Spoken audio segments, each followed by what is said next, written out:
As a child, I loved spending summers at my grandparents' house. It was an old farmhouse full of creaky floorboards and hidden nooks and crannies.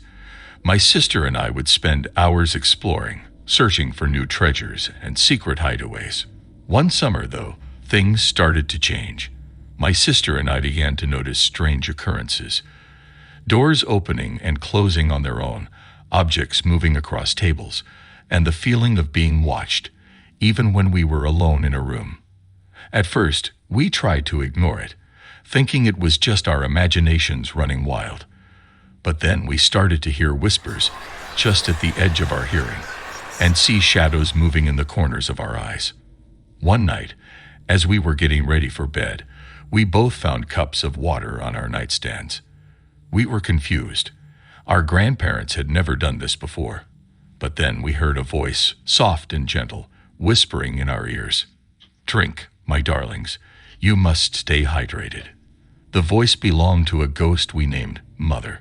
She seemed kind and nurturing, always watching over us and leaving us little gifts.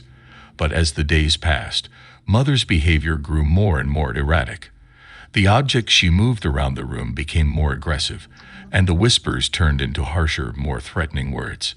We soon learned the truth about Mother's origins. She had been the original owner of the farmhouse, a woman who had murdered her own children before taking her own life. We realized with horror that the cups of water she had been leaving us were laced with poison, just like the milk she had given to her own children. As the summer wore on, Mother's presence became more and more oppressive. We couldn't escape her, no matter where we went in the house. And then, one night, we woke up to find her sitting at the foot of our bed, her face twisted into a grotesque mask of rage. We never went back to that farmhouse again.